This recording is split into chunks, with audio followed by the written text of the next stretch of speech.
Hello. ഈ CRPC IPC എന്നൊക്കെ കേട്ടിട്ടുണ്ടാവുമല്ലോ അല്ലേ എല്ലാവരും? ജസ്റ്റ് ഒന്ന് പറയാൻ വേണ്ടിയിട്ടാണ്, ഒന്ന് അവയർനെസ്സിന് വേണ്ടിയിട്ടാണ്. അപ്പം അതിൻ്റെ പേരൊക്കെ മാറ്റിയതായിട്ട് കേട്ടില്ലായിരുന്നോ? ലൈക്ക് ഹിന്ദി പേരാക്കിയില്ലേ.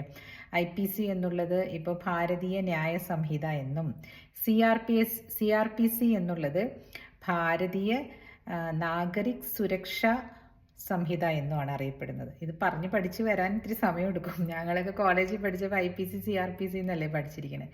അപ്പോൾ അതിൽ ചില വകുപ്പുകളൊക്കെ മാറ്റങ്ങളൊക്കെ വരുത്തിയിട്ടുണ്ട്. നമ്മുടെ സാമകാലികമായിട്ടുണ്ട് അത് കുറച്ച്. കാരണം എന്താണെന്നറിയോ, പണ്ട് ബ്രിട്ടീഷുകാരുടെ കാലത്തുള്ള നിയമങ്ങളൊക്കെ കുറച്ചൊന്ന് പൊളിച്ചെഴുതുന്നത് നല്ലതാണല്ലോ.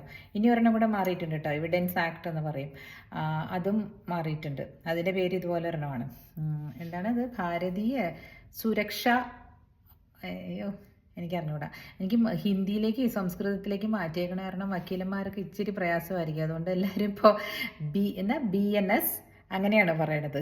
ഭാരതീയ ന്യായ സംഹിതയ്ക്ക് BNS, പിന്നെ ഭാരതീയ നാഗരിക് സുരക്ഷാ സംഹിതയ്ക്ക് BNSS, മറ്റേത് എന്തോ അതുപോലെ തന്നെ വേറെന്തോ ആണ്. സോ ഞാൻ അതല്ല ഇപ്പോൾ പറയാൻ വന്ന കാര്യം. ഇതിനെ രണ്ടിനെ പറ്റിയിട്ടും ഒരു ചെറിയൊരു പരാമർശം എന്തിനാണ് പറയുന്നതെന്ന് വെച്ചാൽ, സൊസൈറ്റിയിൽ വരുന്ന ഒരു ചേഞ്ച് കാരണമാണ് ഇത് ചെയ്യേണ്ടി വന്നത് ഗവൺമെൻറ്റിന്.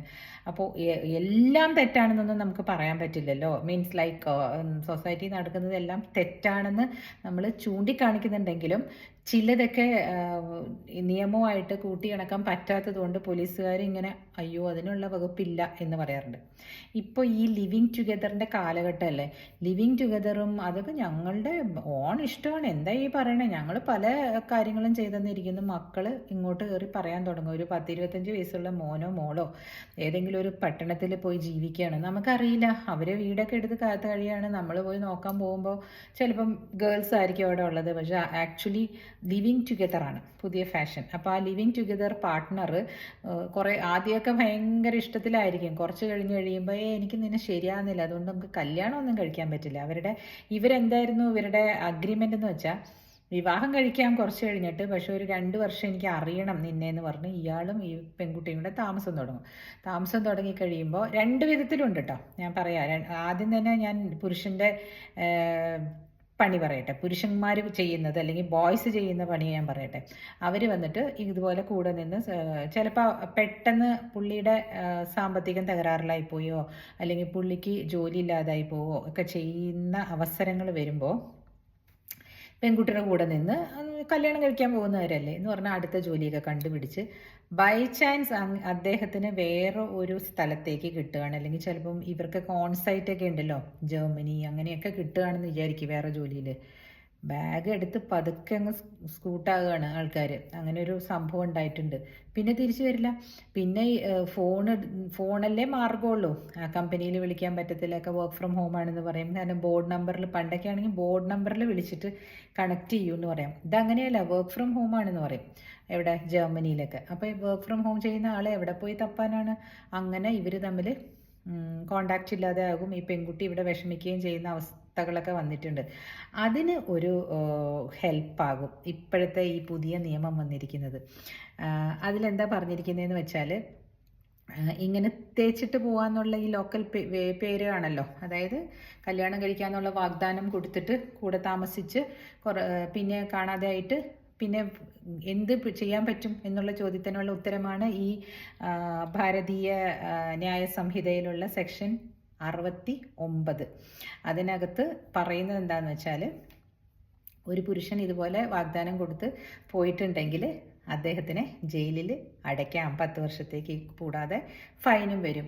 അവിടെയൊക്കെ വന്നിപ്പോൾ പിടിക്കാനായിട്ടൊക്കെ സുഖം തന്നെയാണ്. എവിടെ പോയാലും പിടിക്കും. കാരണം ഇത് ഗ്ലോബൽ സിറ്റിസൺസ് അല്ലേ. ഇപ്പോൾ നമ്മൾ എവിടെ പോയാലും പിടിക്കപ്പെടും. അതുകൊണ്ട് പണ്ടൊക്കെ ഗൾഫിലേക്കൊക്കെ ആൾക്കാർ മുങ്ങുമായിരുന്നു. പിന്നെ എവിടെയെങ്കിലും അങ്ങോട്ട് പിന്നെ അറിയില്ല, നാട്ടിലിരിക്കുന്ന ഭാര്യയൊക്കെ ഇദ്ദേഹത്തിനെ കാണുന്നില്ല എന്നും പറഞ്ഞ് കരഞ്ഞു നടക്കുന്ന സമയത്തുണ്ടല്ലോ, ഇവിടെ വേറെ ഒരു ഫിലിപ്പീനോനോ അല്ലെങ്കിൽ വേറെ എന്തെങ്കിലും, ഫിലിപ്പീനോ എന്ന് തന്നെയല്ല, ചിലപ്പോൾ നമ്മുടെ ഇന്ത്യക്കാരായിട്ടുള്ള വൾണറബിൾ ആയിട്ടുള്ള ആൾക്കാരിനെയും വെച്ചിട്ട് ഇരിക്കേണ്ടാവുമാർ.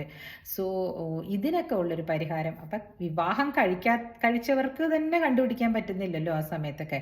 ഇപ്പോൾ കഴിക്കാതെ കൂടെ താമസിച്ചിട്ട് എന്താണ് എവിടെയാ പോയതെന്ന് അറിയാൻ പാടില്ലാതൊക്കെ ഇരുന്നാലും ഇതാണ് സ്ഥിതി. 10 വർഷം ജയിലിൽ കിടക്കേണ്ടി വരും കേട്ടോ.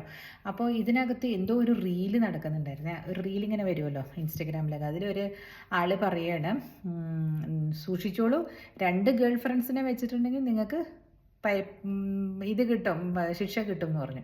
2 ഗേൾ ഫ്രണ്ട്സിനെ വെച്ചിട്ടുണ്ടെങ്കിൽ ശിക്ഷ കിട്ടുന്നത് എങ്ങനെയാണെന്ന് വെച്ചാൽ, ആദ്യത്തെ ഗേൾ ഫ്രണ്ട് പോയി പരാതി കൊടുക്കുകയാണ്, ഇയാൾ എനിക്ക് മോഹന വാഗ്ദാനങ്ങളൊക്കെ തന്ന് എന്നെ വഞ്ചിച്ചിട്ട് പോയി, അതുകൊണ്ട് അയാൾക്ക് എഗൻസ്റ്റ് നടപടി എടുക്കണം എന്ന് പറയുമ്പോൾ ശിക്ഷ കിട്ടും. മനസ്സിലായില്ലേ? അതാണ്. അപ്പോൾ ആദ്യത്തെ രണ്ടാമതൊരു പെൺകുട്ടിയുടെ കൂടെ ജീവിക്കുന്നത് കൊണ്ട് ഈ ആദ്യത്തേത് വേണ്ടാന്ന് വെച്ചു എന്നുള്ളതിന് പ്രൂഫും ആയില്ലേ? അതാണ് ആ റീലിൻ്റെ പുറകിൽ. ഒരാൾ ആരോ പറയുന്നുണ്ടായിരുന്നു, ആ റീല് വന്നിട്ട് തെറ്റാണ്, ഇത് ഇങ്ങനൊരു നിയമം ഒരു സുപ്രീം കോർട്ടും പാസ്സാക്കിയിട്ടില്ല, നിങ്ങൾക്ക് 2 ഗേൾ ഫ്രണ്ട്സ് ഉണ്ടായാലും കുഴപ്പമൊന്നുമില്ല എന്നൊക്കെ പറയണ്ടേ. അങ്ങനെയല്ല കേട്ടോ.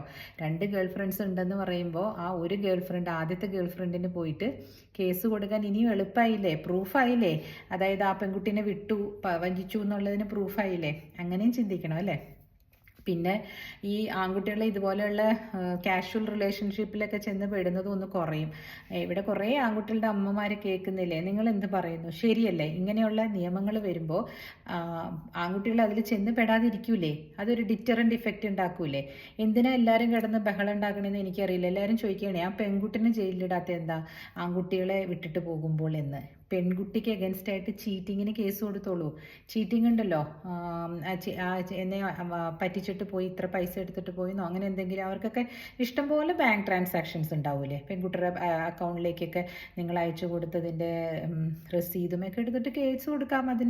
അതിനാരാ നിങ്ങളെ തടയുന്നത്?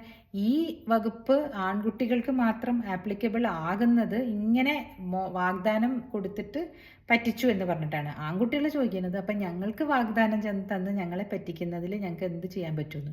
നിങ്ങൾക്ക് ഓൾറെഡി അതിനകത്ത് വകുപ്പുണ്ടല്ലോ ചീറ്റിങ്ങിൻ്റെ, അതങ്ങ് ചെയ്താൽ മതി. സ്ത്രീകൾക്കെന്ന് പറഞ്ഞിട്ടുണ്ടെങ്കിൽ സ്ത്രീകളുടെ കയ്യിൽ നിന്ന് ആഭരണങ്ങളും ഇതും എല്ലാം മാത്രമല്ലല്ലോ കവരുന്നത് അല്ലേ? അപ്പോൾ പറയും നിങ്ങൾ എന്ത് പഴഞ്ചൻ ചിന്താഗതിയാണെന്ന്. അല്ല, കവർച്ച ആയിട്ട് പോകുന്ന കാര്യങ്ങളിൽ ഒന്ന് പറയുന്ന ഈ വെർജിനിറ്റി എന്ന് പറയുന്നത് പെണ്ണുങ്ങളുടെ കയ്യിലല്ലേ ഉള്ളൂ. അപ്പം ആണുങ്ങളുടെ പോയെ എന്ന് പറഞ്ഞിട്ട് കേസ് കൊടുക്കണം എന്നാണോ നിങ്ങൾ പറയുന്നത്? അത്രയും ഞാനങ്ങ് ചിന്തിച്ചില്ല. അല്ല, അങ്ങനെയും പറയുന്ന കൂട്ടരുണ്ട് കേട്ടോ. പക്ഷേ പ്ലെയിനായിട്ട് ഞാൻ പറയുന്നത്, ഇത് ഒന്ന് സൊസൈറ്റി ഒന്ന് എന്താ മാറാലയൊക്കെ തട്ടി ഒന്ന് വൃത്തിയാക്കി എടുക്കാൻ വേണ്ടിയിട്ടുള്ളൊരു പരിശ്രമമായിട്ട് കണ്ടുകൂടെ ഇത്? ഇല്ലേ? അങ്ങനെ കണ്ടാൽ എന്താ കുഴപ്പം? അങ്ങനെ കാണുമ്പോൾ ചിലപ്പോൾ തെറ്റുകളിലേക്ക് അധികം പോകാതിരുന്നാലോ അല്ലേ? കാരണം കല്യാണം കഴിച്ചിട്ടാണ് രണ്ടാമത് വേറൊരു സ്ത്രീനെ കൂടെ പോകണമെങ്കിൽ ഭാര്യയ്ക്ക് നിയമമുണ്ടല്ലോ ചോദ്യം ചെയ്യാനായിട്ട്. അഡൾട്ടറിയുടെ വകുപ്പിൽ കൊണ്ടുപോയി അവർക്ക് കേസ് കൊടുക്കാം വിവാഹം ഒഴിയാനായിട്ട്. അല്ലെങ്കിൽ ഈ സ്ത്രീനെ രണ്ടാമത് വേറൊരു സ്ത്രീനെ കൂടെ വിവാഹം കഴിച്ചിട്ടുണ്ടെങ്കിൽ ആ 2 ഭാര്യമാരെ വെച്ചുകൊണ്ടിരിക്കുന്ന, അതായത് നമ്മുടെ നിയമത്തിൽ അനുവദനീയമല്ല, ബൈഗമിയിൽ കേസ് കൊടുക്കാം. അല്ലെങ്കിൽ ആദ്യത്തെ ഭാര്യയെ ഒഴിവായിട്ടില്ല, രണ്ടാമത്തെ ഭാര്യയെ 2 പേരെയും കൂടെ വയ്ക്കുമ്പോൾ അദ്ദേഹത്തിന് ക്രിമിനൽ നടപടി പ്രകാരം ഈ ബൈഗമിയിൽ കേസെടുക്കാം. അപ്പോൾ എല്ലാത്തിനും കേസെടുക്കാൻ വകുപ്പുകളുണ്ട്. ഈ ഒരു കാര്യമാണ് ഇല്ലാതിരുന്നത്. അതിനാണ് ഇപ്പോൾ ഇതൊക്കെ എന്താ പറയണ പൊളിച്ചെഴുതിയപ്പോൾ അവരത് ചേർത്തത്. കാരണം എഴുതേണ്ടി വന്നു. ഇപ്പോഴത്തെ കാലം അങ്ങനെയല്ലേ പോകുന്നത്? എന്താണ് ഈ കാണിക്കുന്നത്? ശമ്പളം കൂടുന്നതനുസരിച്ചും പിന്നെ എന്താ പറയുക, പൈസ കൂടുന്നതനുസരിച്ചും അവനവൻ്റെ ജീവിത സാഹചര്യങ്ങളല്ലേ നന്നാക്കാൻ നോക്കേണ്ടത്. അല്ലാതെ കണ്ട മാതിരി നടന്ന് ആ പൈസയൊക്കെ കളയുന്നതിലും ഭേദമല്ലേ നിയമത്തിന് അനുസൃതമായിട്ട് ജീവിക്കുന്നത്. അങ്ങനെ ജീവിക്കുന്നവർക്ക് ഈ പറഞ്ഞ നിയമം കൊണ്ട് എന്തെങ്കിലും തെറ്റുണ്ടോ? എന്തെങ്കിലും കുഴപ്പം വരാനുണ്ടോ? നേരത്തെ ഞാൻ പറഞ്ഞ BNS സെക്ഷൻ 69 എന്ത് കുഴപ്പമാണ് വരാൻ പോകുന്നത്? മാന്യമായിട്ട് ജീവിക്കുന്നവർക്ക് ഒരു കുഴപ്പവും വരാൻ പോകുന്നില്ല. അതല്ല, ഒരു പെൺകുട്ടിയുടെ കൂടെ താമസിച്ച് അവളെ പറ്റിക്കാൻ ഉദ്ദേശിച്ചിട്ടുള്ളവനാണെങ്കിൽ കുഴപ്പം വരും തന്നെ ചെയ്യും. അത് വേണമല്ലോ അല്ലേ? എന്നാലല്ലേ നമ്മൾക്ക് എന്താ പറയുക, നീതിന്യായങ്ങളോടുകൂടി ഈ നിയമ സംവിധാനത്തിൽ ജീവിക്കാൻ പറ്റുള്ളൂ. പിന്നെ സ്ത്രീകൾ എന്തിനാണ് വൾണറബിൾ ആകാൻ പോകുന്നത്? പെൺകുട്ടികളുടെ കാര്യം ഞാൻ പറയാമെന്ന് പറഞ്ഞില്ലേ. പെൺകുട്ടികൾ എന്തിനാണ്, നിങ്ങളുടെ ശരീരം ഒരു ടെമ്പിളായിട്ടാണ് കാണുന്നതെങ്കിൽ നിങ്ങൾ വൾണറബിൾ ആകരുത്. നിങ്ങൾ കൊടുക്കണ്ട അങ്ങനത്തെ സൗകര്യങ്ങൾ മറ്റൊരു പുരുഷനുമായിട്ട് കൊടുക്കുകയേ വേണ്ട. അപ്പോൾ പിന്നെ ആ ഒരു പ്രോബ്ലം അങ്ങോട്ട് ഫേസ് ചെയ്യേണ്ട കാര്യം വരുന്നില്ലല്ലോ. എൻ്റെ പഴഞ്ചൻ ചിന്താഗതി ആയിരിക്കാം, പക്ഷെ കിടന്നാൽ ഉറക്കം വരും. നമ്മൾ ഇത്തരത്തിലുള്ള എന്താ പറയുക, സൈഡ് ഹസിൽ പോലെ സൈഡ് വെച്ചിട്ടുണ്ടെങ്കിൽ, സൈഡ് ഹസിൽ എന്ന് പറഞ്ഞാൽ ഒരു ജോലി ഉണ്ടായിട്ട് പിന്നെയും ബാക്കിയുള്ള സമയത്ത് വേറെ ജോലി ചെയ്യുന്ന പോലെ, ഈ ഒരു ഭാര്യ ഉണ്ടായിട്ടും സൈഡിൽ വേറെ ഒരു സ്ത്രീയെ ഗേൾ ഫ്രണ്ടായിട്ട് വെക്കുന്നത്, അല്ലെങ്കിൽ രണ്ടാം ഭാര്യയായിട്ട് വെക്കുന്നത്. ഒരുപക്ഷെ ആ രണ്ടാം ഭാര്യയോട് പറഞ്ഞിരിക്കുന്നുണ്ടാവുക, ഞാൻ എൻ്റെ ഭാര്യയെ ഡിവോഴ്സ് ചെയ്തു എന്ന് പറഞ്ഞിട്ടുണ്ടാകാം. രണ്ടാം ഭാര്യയാക്കാൻ പറ്റില്ല, ഡിവോഴ്സിനുള്ള പേപ്പേഴ്സ് വേണം രണ്ടാം ഭാര്യയാകണമെങ്കിൽ. അപ്പോൾ അത് കണ്ടിട്ടില്ലെങ്കിൽ മണ്ടികളായ സ്ത്രീകളെ നിങ്ങൾ ഭാര്യയാവൂല. ആദ്യത്തെ ഭാര്യയുമായിട്ടുള്ള ഡിവോഴ്സിൻ്റെ പേപ്പേഴ്സ് കാണിച്ചു തരാൻ പറയണം. അതിനുശേഷം വേണം നിങ്ങൾ ഈ പറഞ്ഞ ആളെ കല്യാണം കഴിക്കാനായിട്ട്. ഒരു പക്ഷേ അദ്ദേഹം പറയുകയാണ് ഡിവോഴ്സ് നടന്നുകൊണ്ടിരിക്കുകയാണെന്ന് പറയണമെങ്കിൽ ആ പ്രൊസീജിയേഴ്സിൻ്റെ പേപ്പർ വാങ്ങിച്ച് ഒരു ലോക്കൽ വക്കീലിനെ കൊണ്ടുപോയി കാണിച്ചിട്ട് വേണം ഇതിലേക്കൊക്കെ ഇറങ്ങി പുറപ്പെടാൻ. അവസാനം അദ്ദേഹത്തിന് ആദ്യത്തെ ഭാര്യയെ കളയാൻ പറ്റില്ല, എൻ്റെ കുഞ്ഞ് കിടന്ന് കരയുന്നു എന്നൊക്കെ പറഞ്ഞ് പോയ ആർക്കാ പോകുന്നത്, നഷ്ടപ്പെടുന്നത്? നിങ്ങളുടെ സമയവും നിങ്ങളുടെ ആരോഗ്യമാണ് നഷ്ടപ്പെടുക. അപ്പോൾ ഇതൊക്കെ ഒന്ന് ശ്രദ്ധിക്കുന്നത് നല്ലതായിരിക്കും. നിയമം പൊളിച്ചെഴുതിയെന്നും പറഞ്ഞ് അതിന് അഗൻസ്റ്റായിട്ട് ഇതിന് എന്താ പറയുക, ജെൻഡർ ന്യൂട്രൽ അല്ല എന്ന് പറഞ്ഞ് പോകുന്നവർ സൂക്ഷിക്കണം. രണ്ടാമതൊരു കാര്യം, അത് എന്താ പറയണേ, ഏനൽ ഇൻ്റർകോഴ്സ് ചെയ്യുന്നത് ശരിയല്ല. അത് ബെസ്റ്റിയാലിറ്റി എന്ന് പറഞ്ഞ ഒരു നിയമമുണ്ടല്ലോ, അത് ആനിമൽസുമായിട്ടും പിന്നെ ഇതുപോലുള്ള അസ്വാഭാവികമായിട്ടുള്ള ഫിസിക്കൽ റിലേഷൻഷിപ്പ് ചെയ്യുന്നതും തെറ്റാണെന്ന് പഴയ ഇതിനകത്തുണ്ടായിരുന്നു. ഇപ്പോഴത്തെ ഇതിനകത്തുനിന്ന് അത് എടുത്തു കളഞ്ഞു എന്ന് പറയുന്നു. അതെന്തിനാ കളഞ്ഞത് എന്ന് ചോദിക്കുമ്പോൾ, നമ്മുടെ സമൂഹം എങ്ങോട്ടാണ് പോകുന്നത്? സമൂഹത്തിന് നല്ല വിചാരങ്ങളും സോഷ്യൽ കമ്മിറ്റ്മെൻറ്റ്സും ഉള്ളതുകൊണ്ട് ആ സെക്ഷൻ്റെ ആവശ്യമില്ലല്ലോ. ഉണ്ടോ? മൃഗങ്ങളുമായിട്ട് അങ്ങനെ ഒരു മനുഷ്യനും ഇപ്പോൾ ഇത്രയും കൾച്ചേർഡായിട്ടുള്ള മനുഷ്യൻ ചെയ്യില്ലല്ലോ, അല്ലേ? അപ്പോൾ ആ ഒരു ഇതെടുത്തു കളഞ്ഞതിൽ കുഴപ്പമുണ്ടോ? പിന്നെ ഇന്ന് ഈ പറഞ്ഞ പോലെ വേറെ ഒരു സമൂഹം ഉരുവായി വരികയില്ലേ, മൂന്നാമതൊരു ജെൻഡർ കൂടെ ഉണ്ടല്ലോ. ആണ് പെണ്ണ് മാത്രമല്ലല്ലോ ഇപ്പം ജെൻഡർ എന്ന് പറയുന്നത്, അല്ലേ? അപ്പോൾ LGBT എന്ന് പറഞ്ഞ ഒരു സമൂഹം ഉണ്ടെന്നല്ലേ പറയുന്നത്. അവർക്ക് വേണ്ടിയിട്ടും കൂടി ആവാമല്ലോ ഇത് മാറ്റുന്നത്. അപ്പോൾ അങ്ങനെയുള്ള കാര്യങ്ങളിലേക്കും കൂടെ ഒന്ന് ചിന്തിച്ചു നോക്കുമ്പോൾ ചിലപ്പോൾ അത് മാറ്റിയതിൽ കുഴപ്പമില്ല എന്ന് എനിക്ക് തോന്നുന്നു. അതായത് ഇപ്പോഴത്തെ ഈ നിയമത്തിൽ വന്നിരിക്കുന്നതെല്ലാം ഇന്നത്തെ സമൂഹത്തിന് വേണ്ടിയിട്ടുള്ളതാണ്. വെറുതെ ആവശ്യമില്ലാത്തൊരു നിയമം അവിടെ വെക്കേണ്ട കാര്യമില്ലല്ലോ, അല്ലേ? അതൊന്നും ഇപ്പം എന്നെ കുറച്ച് വക്കീലന്മാരൊക്കെ കേൾക്കുന്നുണ്ട്. അവരൊക്കെ കേൾക്കുന്നവർ ഇതിൻ്റെ അടിയിലൊന്ന് കുറിച്ചോളൂ കേട്ടോ. അല്ല ഇതുകൊണ്ടാണ് അത് മാറ്റിയത് എങ്കിൽ അത് ശരിയല്ല എന്നാണ് എനിക്ക് തോന്നുന്നതെങ്കിൽ അത് എഴുതിക്കോളൂ. എനിക്ക് അത് രണ്ടും ശരിയായിട്ട് തന്നെയാണ് തോന്നിയത്. ഇത് രണ്ടുമാണ് ഞാൻ കൂടുതൽ ചിന്തിച്ചത്. അപ്പോൾ അതുകൊണ്ടാണ് ഈ രണ്ടിനെ പറ്റി ഞാൻ പറയുന്നത് കേട്ടോ. എന്നെ കേൾക്കുന്ന സാധാരണക്കാർക്കും കൂടെ മനസ്സിലാവുമല്ലോ ഒന്ന് ഈ രീതിയിലൊന്ന് പറയുകയാണെങ്കിൽ. കാരണം അങ്ങനെയൊക്കെ ഇപ്പം നടക്കുന്നില്ല എന്ന് ഞാൻ പറയുന്നില്ല. അതായത് അസ്വാഭാവികമായിട്ടുള്ള എന്താ പറയുക, ശാരീരിക ബന്ധങ്ങൾ നടക്കുന്നില്ല എന്ന് മൊത്തം പറയാൻ പറ്റില്ല. പക്ഷെ സ്റ്റിൽ അത് നിയമത്തിൻ്റെ പരിധിയിൽ വരേണ്ട ഒരു കാര്യമേ ഇല്ല.